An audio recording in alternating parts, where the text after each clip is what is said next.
Good sleep is everything. That's why Ollie's science-backed support is made with a blend of melatonin and L-theanine for both kiddos and grown-ups. So when your mind won't switch off, you've got something that can help.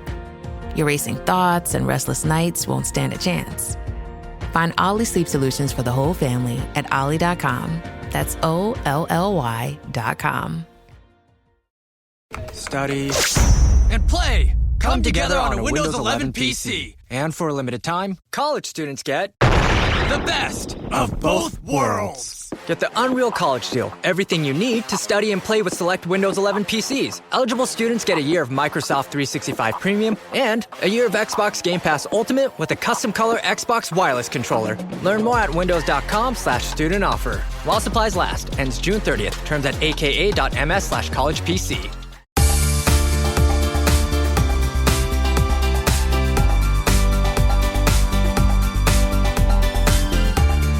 Most people think they're searching for their purpose. But what if the real problem isn't finding it? What if you've just been missing the clues? Welcome back to Speaking with Confidence, the podcast that helps you build the soft skills that lead to real results. Communication, storytelling, public speaking, and showing up with confidence in every conversation that counts. I'm Tim Newman, a recovering college professor turned communication coach, and I'm thrilled to guide you on a journey to becoming a powerful communicator. Today's guest is Caleb Matthews. Caleb is the founder of the SeeLink and one of the most important versatile speakers in the spiritual strategy space. Over the past 20 years, Caleb has helped thousands decode the hidden signals in their dreams, personal history, and daily frustrations to discover their unique purpose. His work has taken him from New Age festivals to Bible college classrooms, from remote African villages to meetings with government officials, and his voice has reached millions through his international radio broadcasts across Africa. Caleb's proprietary SSB method, that's spirit, soul, and body, bridges deep spiritual insight with practical, real-world strategy. He's here today to help your audience finally see the link between who they are and who they're designed to become. Caleb, welcome to Speaking with Confidence. Looking forward to it. Absolutely. Tim, thank you for having me on the show. I really think we're going to dive deep and get into some really juicy stuff. Thank you for the invitation. Oh, sure thing. We're going to talk some deep and fascinating things that I think is really going to be very thought-provoking. And where I want to start really is, you said you've been speaking since you were 18, but the story behind that to me is pretty wild. You practiced speaking to a room full of stuffed animals before you ever stepping on stage. So walk us through how that led to you speaking in Africa. That's right. I love that segue. It really did. The early years of entrepreneurship is really one of the pillars that I believe in the SeeLink. And this is the early years for me that helped set me up to Africa. By speaking, you're right, to a room full of stuffed animals as my first captive live audience. And the great thing about practicing with stuffed animals, your bestie, your stuffy, your toys, is you can go into whatever childlike imaginations and joys you want without any judgment or fear of rejection or any of that. It's a great training ground. It was for me to be able to practice my gift and my passion for communication. One of the jokes I say is that I came out of my mommy's tummy blabbing and talking. Like I was meant to be a speaker and a talker from the day that I was born. So my stuffed animals were my first fluffy audience. And of course, my first breathing audience was the neighbor's dog I was able to speak to as well with no judgment. Yeah, and isn't that really the key? If we could always just think about there's no judgment, because most of the time there's no judgment anyway. The only people who are doing the judgment is ourselves. That's right. So your first real speaking audience was an orphanage in Kenya. And talk about that experience and the perspective and what you actually learned from that, and what most people miss from being the comfortable environments that we actually live in. That was a real eye-opener for me at the age of 18, being in that orphanage in Kenya, because the poverty in these countries, you're well-traveled, Tim. For myself, being to go into Africa, it was the first eye-opening experience for me outside of North America. to really get in the trenches of what deep poverty is. Now, I'm not diminishing what poverty is in Canada or the United States or Mexico, but the deep poverty that's in a place like Africa, it hits you. Like it hit me when our translator picked us up from the airport to drive us to that village orphanage. And it gets to you, but it also, you step back and you think, okay, I have nothing to be ungrateful for. So when I went to that orphanage and spoke to those orphans, many of them who had never seen a white person before, it was like I was the alien stepping off onto a different planet. It humbled me. It changed me because it taught me at a young age. And it was very, very important that my mother and my father, especially my mother, encouraged us to go to Africa, me and my family, to see this, because gratitude is built in you when you see others that are way less fortunate than yourself. So that was an important foundation for sure. Yeah, and where I didn't have that type of movement experience, speaking in an orphanage, but I went to Botswana.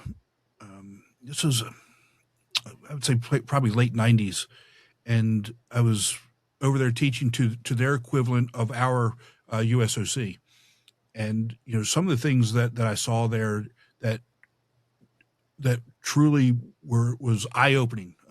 I wouldn't say, maybe I would say shocking, things that you wouldn't actually normally see on any given day. And again, like you said, it's not to diminish the poverty levels that we have that we're aware of, but when you look at the two and you say, wow, we are so good, so good, so good. New markdowns up to 70% off are at Nordstrom Rack stores now. Stock up and save big on shoes, tops, dresses, accessories, and more must-haves for summer. Join the Nordy Club to unlock exclusive discounts, shop new arrivals first, and more. Plus, buy online and pick up at your favorite Rack store for free. Great brands, great prices. That's why you Rack. We are blessed and we are lucky to have these things, but how do we help? How do we get from where we are to help the people that are less fortunate? And that for me was so eye-opening, and I've never forgotten it ever. So yeah, it hits you for sure. It does. And it's important. And audience listening to this podcast, if you've not been outside the confines of your neighborhood or your country, and you have the opportunity to, especially when you're younger in life, do it. Do not hesitate. Yeah. I can't second that enough. But Caleb, let me just be honest with you here. I didn't always think that. I did not. I for a time in my life, I was like, why would you ever want to do that? But then once you do it, it does change your life, and it does open you up to those different perspectives. And once that happened, and that mindset for me was way before I started teaching, right? So I never told that to students, but the whole idea of like you say, getting outside of the country, go someplace that is different and experience it. It's like I said, it is very eye-opening. 100%. But let's talk about the DNA of design, which to me, again, I love where you're going with this. What does that mean, and why do so many people struggle to figure that out? What that means is that we're all here designed for a purpose. Caleb Matthews' purpose is going to be different than Tim Newman's purpose. Tim Newman's purpose is going to be different than anybody listening to this podcast, to Caleb, and so forth. We are each been designed scientifically to a level that cannot be replicated 100%. In a world of AI, cloning, there are things that can be done to replicate and imitate, but fully to the 100% degree, can't. So first truth is that you and I, we are down to the cellular level, unique. Nobody's been like us. Nobody is. Nobody will be. That's number one. Number two is we all have our design type. And this is one of the things that I talk about in the 7 design types. It's one of my pillars, SeeLink. We all have our individual design type. And this comes from the SSB method, which is directly tied into the design type, which you introduced me in the beginning: spirit, soul, and body. We are human beings that have a spirit, conscience, wisdom, understanding. We have a soul, our mind, will, and emotions, and we have a physical avatar. Now, the thing is that's really tragic, and I want to hear your thoughts on this, Tim, is that my perspective, my conviction is we live in a world, especially in the West, where we are taught, we are programmed, especially by media, to value the mind and soul and the body, but the spirit is more or less on the shelf as a, oh, well, I'll get to that later, or I'll include God in my life later, or energy or higher power or spirit. I'll look after my spirit later, my conscience later, but I need to really drive my intellect or my soul and my body. And that's where the great tragedy is. What do you think? Oh, Caleb, I don't know that I could agree with you any more than that. And I don't, as we go back and look through history, I don't know that I can pinpoint exactly when that kind of shift was, but you can see it, right? Even today, the whole idea of, and again, I'm not saying that we need to have religion in schools. That's not what this is about. But the whole idea of taking it out and not really replacing it with anything, and almost saying that it's a bad thing to talk about. I mean, when you think about when you go, especially for those in the United States, you talk about Thanksgiving dinner, right?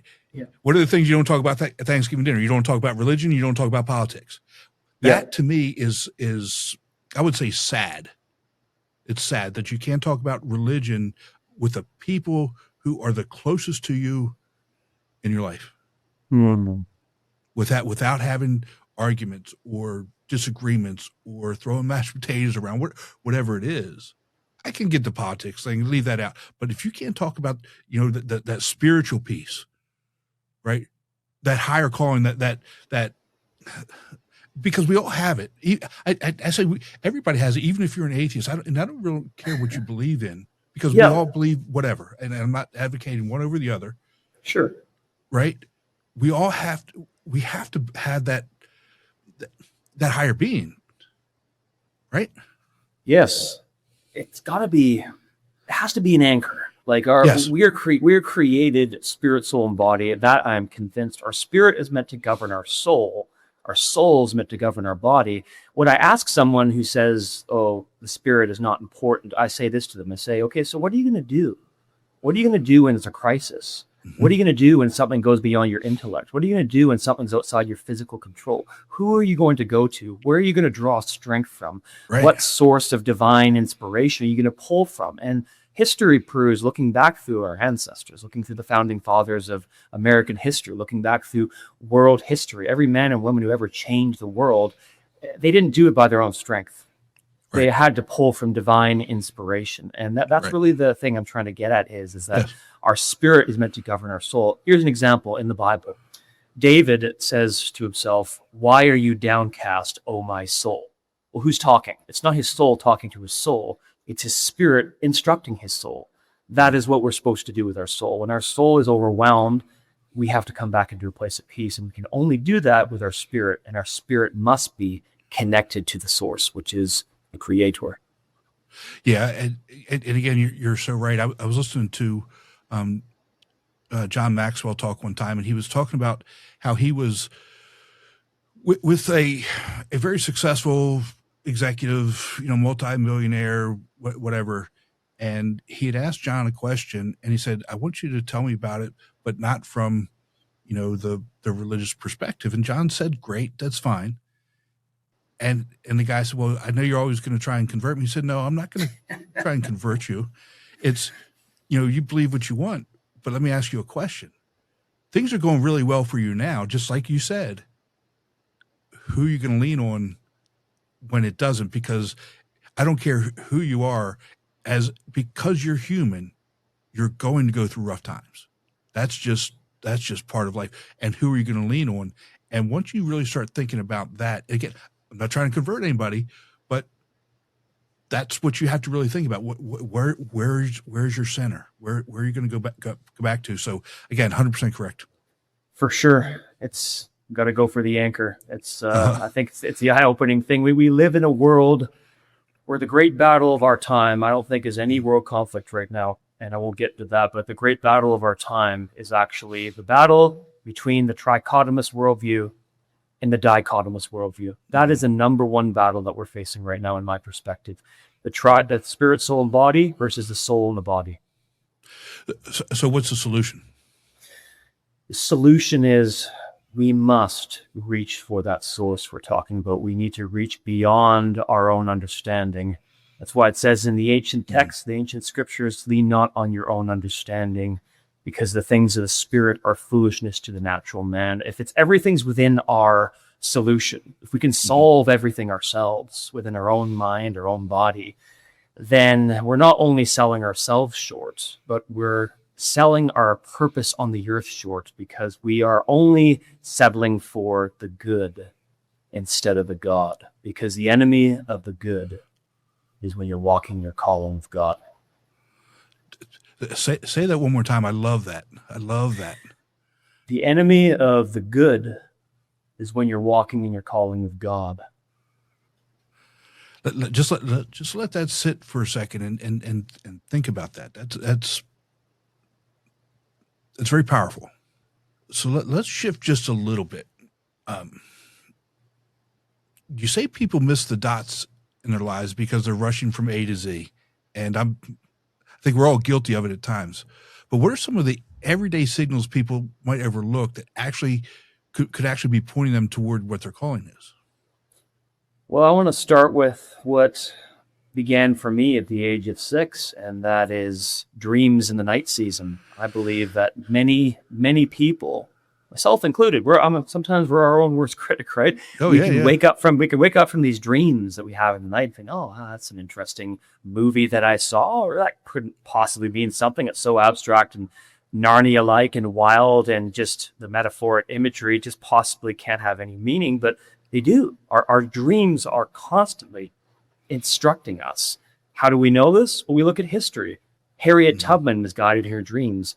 Mendeleev had his solution, in history through his theory through a dream as well. Different members of history followed their dreams. Therefore, we're no different. In fact, we spend 1/3 of our life scientifically is spent in the dream state. So that by the time I reach 60 years old, some of our audience listening to this are already 60 years old or older, will have slept 20 years of that 60. There's an important gap going on there. And that's one of the main things I think people overlook is dreams. Oh, that's silly. Oh, that's random. No, they're messages. They're the dots between your potential and your purpose. Yeah.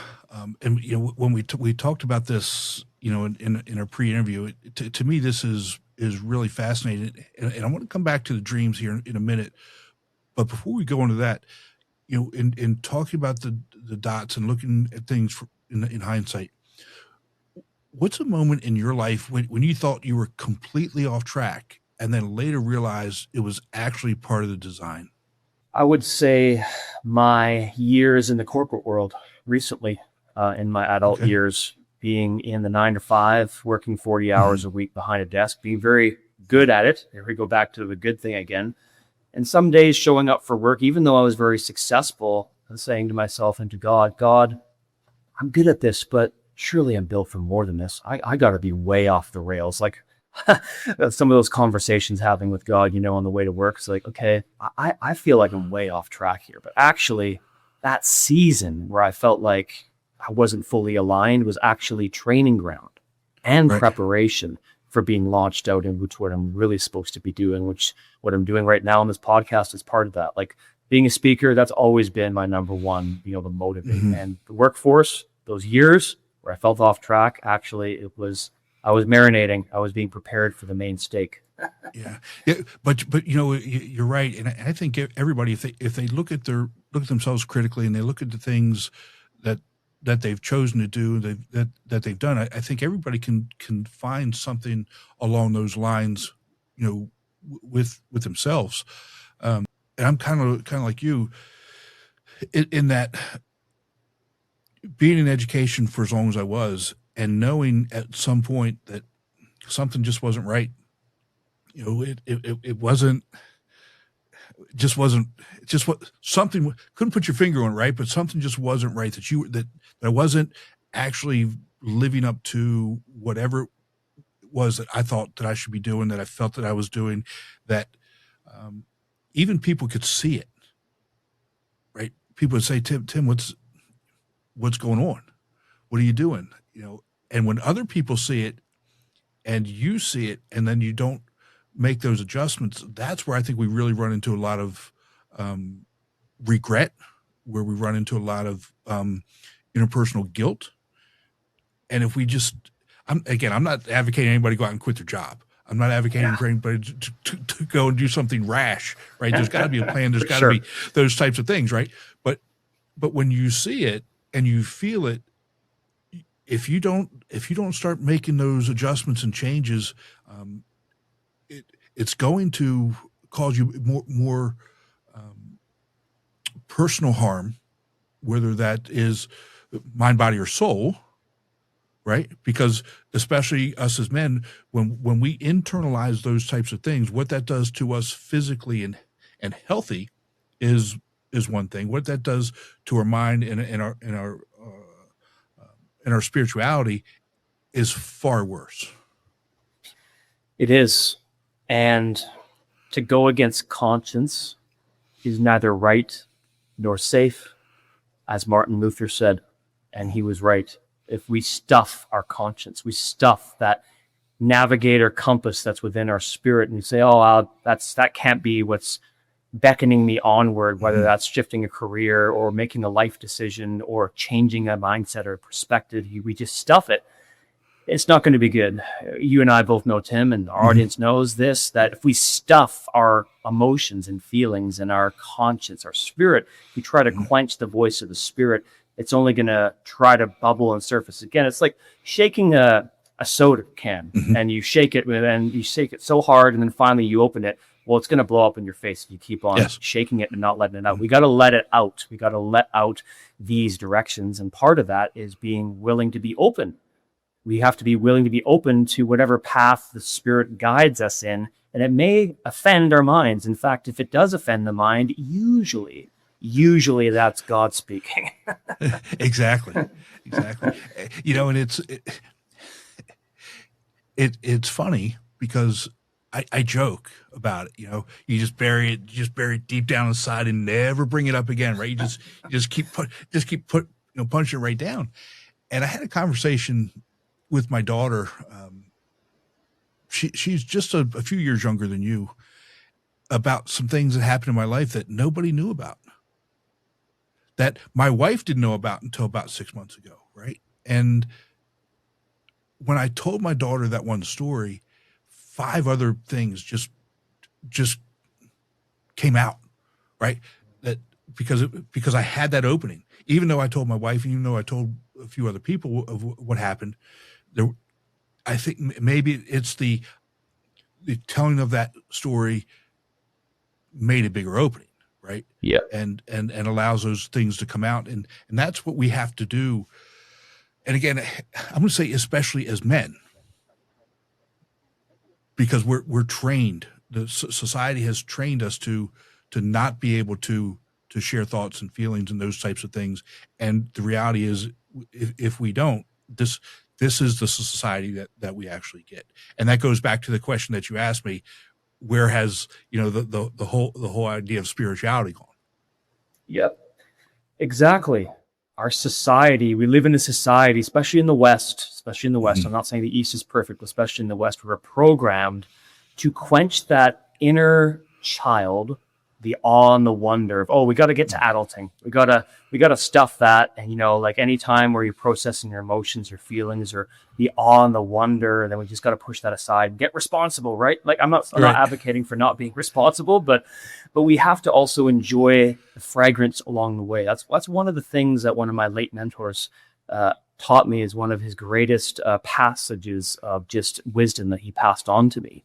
He said this to me, Caleb. He said, even though you have a destination and a purpose that you're going to go to, don't forget to enjoy the fragrance of the flowers along the way.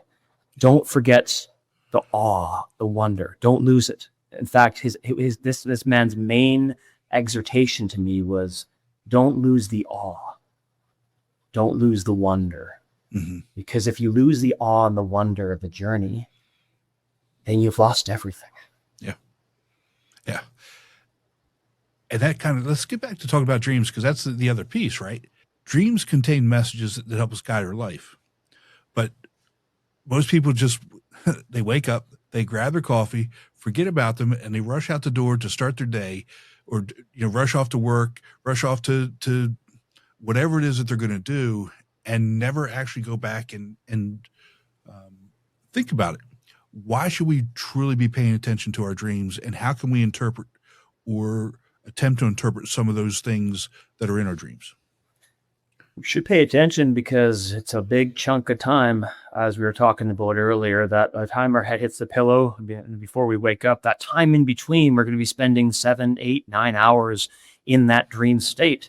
And we weren't created that way just by random happen chance, or, that's just a random slot of time and this doesn't mean anything. There's nothing by mistake when it comes to human design, specifically though within God's design of how we're wired.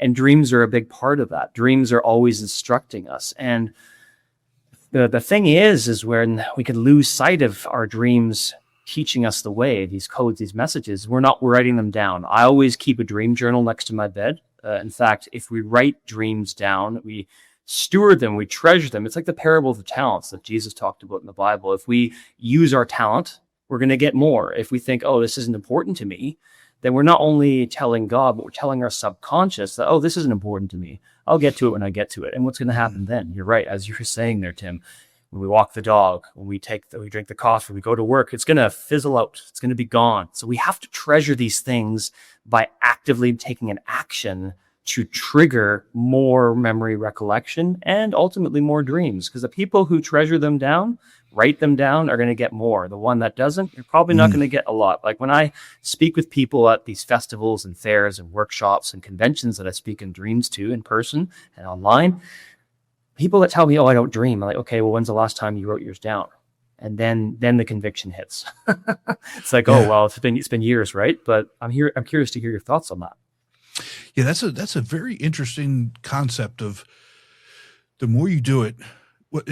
Obviously, the more you do anything, the better you're going to get at it. Theoretically, the more proficient it's going to be. And the thought that it really triggered for me is this: with the prevalence of dementia and Alzheimer's that we're really starting to see, and for whatever reasons, we're living longer. We're taking in. When you need to build up your team to handle the growing chaos at work, use Indeed Sponsored Jobs. It gives your job post the boost it needs to be seen and helps reach people with the right skills, certifications, and more. Spend less time searching and more time actually interviewing candidates who check all your boxes. Listeners of this show will get a $75 sponsored job credit at Indeed.com/podcast. That's Indeed.com/podcast. Terms and conditions apply. Need a hiring hero? This is a job for Indeed Sponsored Jobs. More things that are toxic to our body, medications. So I don't know why these things are happening, right? But we understand that dementia and Alzheimer's is skyrocketing amongst society. I wonder if by remembering and writing dreams down, if that helps the brain function better and longer at a higher level. Just like reading, right? We know what reading does. We know what watching TV does, right? Yep. We know watching TV or having our face stuck in our phones or electronic devices, what that does to our brain. We know what reading does, almost the exact opposite. We know what I say mind games, but critical thinking mind games like Sudoku and those types of things, what that does to our brain. I wonder what dreams do. Exactly. Dreams really are a mirror.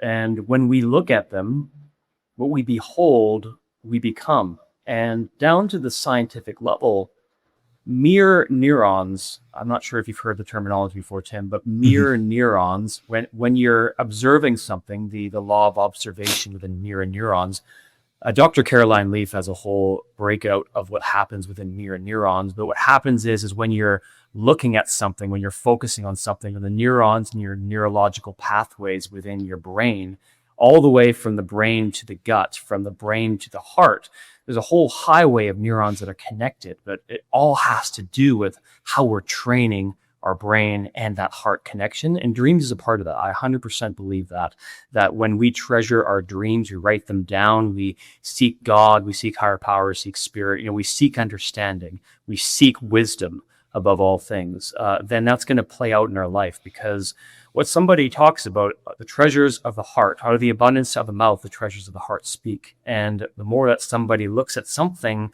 the more they're going to become like something. We are like who we hang out with, right? Like Tim and I, Right. We're hanging out together, having a great conversation. If you hang out, people bring you out, and you're going to be around that group. If you're around people who bring you down, you're going to be around that. Dreams are the same thing. When we're treasuring this language, it's going to play out in our lives. Yeah, it just makes sense. It's logical, right? Just like anything else. And you brought up the whole idea of who you hang out with, and I talk about that a lot.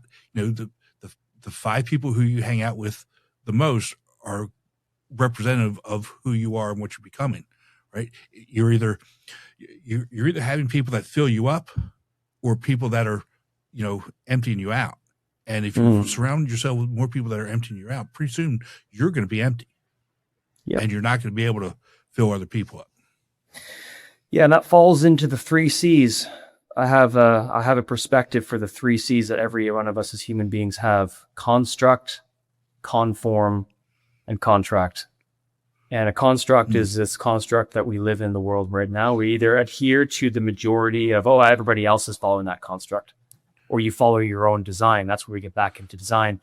Conformity, if I conform to somebody else's peer pressure, then I'm going to be another clone. But if I conform to the image of how God created me, my design, that's going to follow along that path. And finally, the one that wraps the whole bow together is contract. And what I mean by that is who we hang out with, as to go off of that, what we believe, how we perceive ourselves. And this includes what we believe about dreams. If we believe that our dreams are messages that are guiding us and speaking to us, then that's going to play out in my life. If I disregard that and say, I'm not going to make an agreement with my dreams because they just don't mean anything, then guess what? We're not going to dream anymore. We're not going to have that container. It's going to be filled. But our beliefs and our contracts, what we make is everything. It's absolutely everything. How about interpreting our dreams? One of the first keys that I would recommend to our audience, those who are really curious about dream interpretation, is ask your dream. I say the craziest people in life are the ones that don't speak to themselves. Ask your dream and Love it. And love it, yeah. And talk out loud and say, what is this a picture of? What is this a picture of? Because a German Shepherd for me is going to mean something different than for Tim. Because for me, I know that a German Shepherd when I was a kid was the one that chased me down the street and tried to scratch and claw and bite me. I was terrified of German Shepherds. So for me, if I see a German Shepherd in my dream, it's going to be with, I'm being chased by some bad creature or some negative force. For Tim, it could be something completely different. A German Shepherd could be a positive thing. But that's why I don't really get into the whole dream books that mean everything for everybody. That's not the case. Everybody has their own individual conviction and feelings based on what they're seeing. So there's a whole world there involved. But what is this a picture of is the first question we should be asking our dreams. And from there, we can start to dive deeper into the gold. That's again, that's so profound, because you're absolutely right. We all see things and experience things from a different perspective. And, just like we can see something. Back up. There's a lot of research out there in terms of eyewitness testimony in crime, right? 2 people stand right next to each other, see the exact same thing, but they describe it differently. They experience it differently. And that's why, there's so much in the criminal justice system, why there's so much discussion about eyewitness testimony. How can you have 2 people stand right next to each other, see the same thing, and say 2 exact opposite things happened? And maybe that's not even truly what actually happened. Mm. And so if we take that when we're conscious, supposedly conscious, and translate that into a subconscious, state or form, of course it would mean that it can't mean the same thing for two different people. Exactly. And you're touching in on a area that I love to speak about, and that is multiple perspective advantage, MPA, looking at a multifaceted diamond, right, through the different lenses of that diamond. Crime scene investigation or eyewitness testimony, no different. Those who are sitting in a sports stadium that are watching a game, they have a different seats. Some are in the lower level, some in the middle level, some in the upper level. You're going to see the game differently. And as dreamers, we're all going to dream differently, which is what I want to focus on here is length of dreams. Like, just because you have a dream that is 2 sentences long doesn't mean that it's any less important or meaningful than somebody who has a dream that's 3 pages long. There's still going to be profound meaning behind them. All right, so let's take that a step further. The whole idea of looking at things from multiple perspectives, right? How can we train people to take a step backwards and see things from the bigger picture instead of just reacting from a day-to-day perspective? We must take a census of our senses. And what that means is we need to be very vigilant of guarding our eye gates, our ear gates, our senses, because programming and the media and the world and the culture around us that's screaming all their different things they're screaming tries to desensitize us from multiple perspective advantage, which is why there's this mentality out there from my perception and experience individually that, dreams are just for the mystical people. It's just for the new age people. It's just for the children. It's a children's, fascination, or those who are just in that group or that community group. No, it's for everybody. And I was homeschooled. I'm very glad that I was homeschooled. No rap against anybody who was in the public school system, but I'm still thankful my mother raised me as a homeschooler, because dream interpretation was part of the curriculum. She included that, the Hebraic method of dream interpretation, of treasuring your dreams, for me and my brothers from a young age. And if I was raised in a public school system, I wouldn't have been raised with that training, with that proper programming, that good programming into my senses.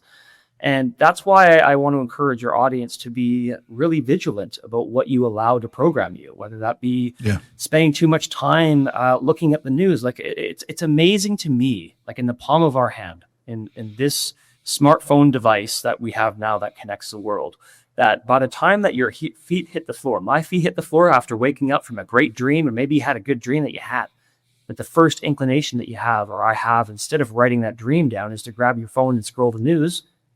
When before your feet hit the ground, you have access to all of the garbage that's going on in the world right now. Like, I'm not saying that there isn't struggles or hardship, but that is desensitizing me. It's desensitizing our audience and us to actually being able to see from that multiple perspective advantage. We must take a census of our senses.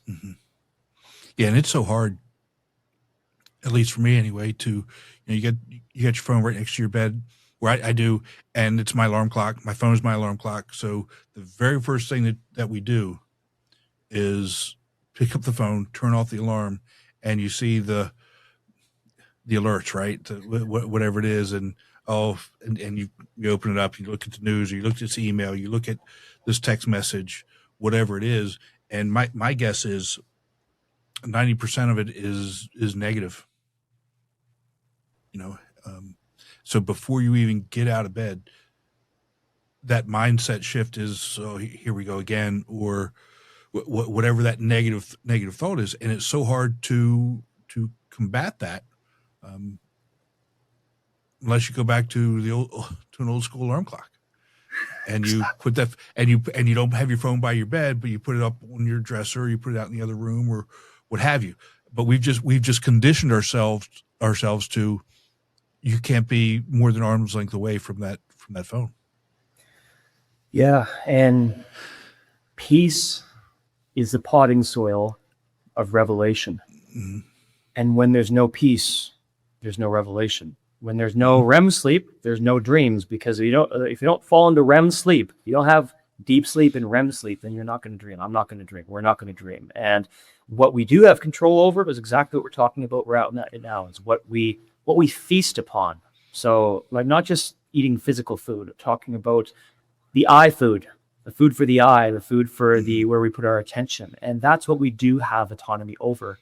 And this is the battle between spirit and soul, because our soul really wants to scroll, but our spirit's like there's something more than scrolling out there. That's what our audience must take away with. We must take away with is our spirit saying to our soul, it's time for you to be governed by the spirit, not the other way around. So let me ask you this question. You've spoken in well over a dozen countries. What have those experiences taught you most about communication that most speakers never realize? That every audience is the same and different. And what I mean by that is every audience has their own individual battles that they're fighting, but they're also different as well, because every single platform, every opportunity is a chance to be able to deposit something that's different than you've ever deposited anywhere else. And that's what's taught me over the years of going different places, from the mountainous jungles of the Philippines to the remote deserts of Africa, to the structures of Europe, to North America and beyond, Costa Rica, is that everybody's on their own unique purpose in their journey, but they're also different, also the same as well. And when we look at it like that we all are sharing this common timeline, this sliver of time that we have on the earth called time. We all have the same 24/7, same 365 days a year, the same clock, the same Gregorian calendar. We all have the same, but we all have our own individual journey within that calendar. And that's what blows my mind. Yeah. And, that's... Ready to soundtrack your summer? With Red Bull Summer All Day Play, you choose a playlist that fits your summer vibe the best. Are you a festival fanatic, a deep end DJ, a road dog, or a trail mixer? Just add a song to your chosen playlist and put your summer on track. Red Bull Summer All Day Play. Red Bull gives you wings. Visit redbull.com/brightsummer ahead to learn more. See you this summer. That's one of the things I love about podcasting, right? Because I'm talking to people all over the world on a regular basis. And that's almost the exact same thing that I'm thinking. We all have, from a communication perspective, we all have the same problems and issues. Doesn't matter where you are. And in a sense, I wouldn't say it makes me feel good, but it's comforting to know that it's not just me, it's not just us, it's everybody. There's always somebody better off. There's always somebody worse off. Yeah. Absolutely. So tell us about SeeLink and what's one thing that we should know about it? Oh, the SeeLink, it really is the message of encouraging the audience, of connecting potential to purpose, those day-by-day nudges in the daytime and in the night season, and making sense of our individual DNA of design and our purpose on the earth.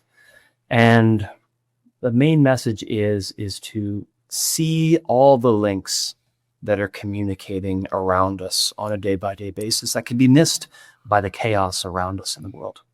Yeah. And where can people connect with you and take the DNA of Design quiz and start figuring out their own purpose? Sure. CalebMatthews.net. And of course, the DNA of Design quiz is right in the top right corner. As soon as you go to CalebMatthews.net, you can take the free DNA of Design quiz to find one of your 7 design types. And I'd be really curious to hear, everybody, what your design type is. There's 7 different profiles, 7 different types, and it will describe a little bit more of understanding for you of what your gifting is, what you're leaning towards. And that is under 5 minutes. You can take that. It's free. It's complimentary. And from there, can dive into seeing the links in your individual walk. And there's a whole community on the SeeLink that love to get you a part of. But the first step is that DNA of design quiz. That's where you can connect with me first and foremost, and everything springs off from there. I'll put that in the show notes so that everybody has it. But Caleb, thank you so much for spending some time with us today. I love this conversation. It's very enlightening and challenging at the same time.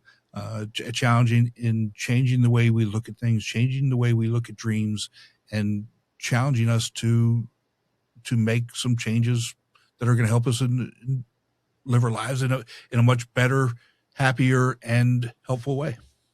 Thank you, Tim, for having me on the show, speaking with confidence, and thank you for this opportunity. And it's really good to have the conversation with your audience. Keep on bringing your message, and thank you very much. All right, bud. Talk to you soon. Be sure to visit speakingwithconfidencepodcast.com to get your free ebook, The Top 21 Challenges for Public Speakers and How to Overcome Them. You can also register for the Formula for Public Speaking course. Always remember, your voice has the power to change the world. We'll talk to you next time. Take care.